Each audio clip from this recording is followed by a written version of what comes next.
reviews detentions under BC's Mental Health Act? The Mental Health Review Board is a specialized tribunal that can review a person's detention under the Mental Health Act and decide whether that person is discharged or not. The Mental Health Review Board is one of the safeguards under the Mental Health Act. While many aspects of mental health treatment are not reviewable, the Review Board ensures that detentions themselves are reviewable by independent decision makers. Their annual report allows us to see how this particular safeguard is working. So how does this year compare to previous years? There is still no review of most detentions. Access to a review panel hearing by the Mental Health Review Board is not automatic. This makes it so involuntary patients must request review of their detention, which is a significant barrier. Last year, under 5% of adult detentions and less than 1% of child and youth hospitalizations under the Mental Health Act involved a review panel hearing. Making detentions reviewable with no automatic access has resulted in a safeguard that is inaccessible in practice. The application withdrawal rate continues to increase. More applications were withdrawn than actually went ahead to a hearing last year. This continues the trend over the past 5 years of increasing withdrawal rates for review panel hearing applications. This reflects ongoing concerns about accessibility of this safeguard and the potential for coercive practices. Research has demonstrated that patients are often pressured to cancel their hearings, threatened if they wish to proceed, or offered inducements to encourage them to withdraw their applications. There was a significant decrease in the rate of decertification. This year marked a sharp decline in the rate of review panels where a patient was discharged from involuntary status or decertified.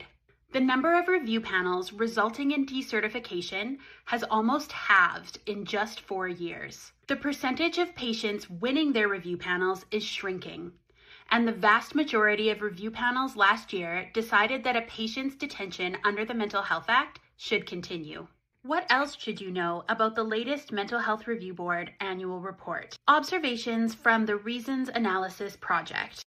This year, the Mental Health Review Board shared their brief conclusions from a Reasons Analysis Project, where they analyzed 70% of the written reasons from the 990 hearings that took place. And the themes drawn from the analysis take a very limited and narrow perspective on those who are most impacted by the decisions of the Mental Health Review Board. Absence of data by health authority. In previous years, the Mental Health Review Board's annual report has included application rates broken down by regional health authority. Compliance with the procedural safeguards in the Mental Health Act varies significantly by health authority.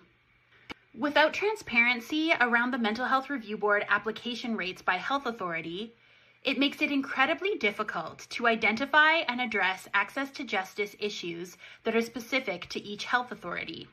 Absence of reporting on children and youth.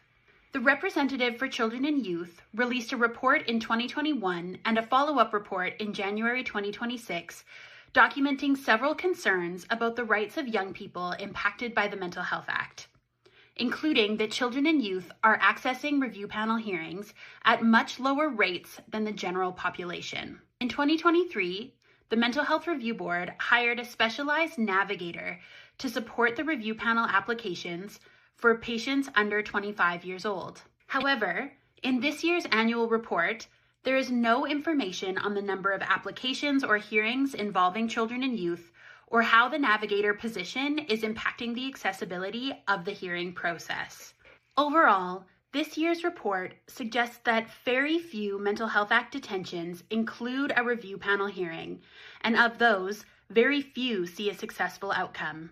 This year's annual report was also notably less transparent than previous years, and transparency is a key piece of oversight and accountability. Learn more in our latest blog post on the Mental Health Review Board's annual report.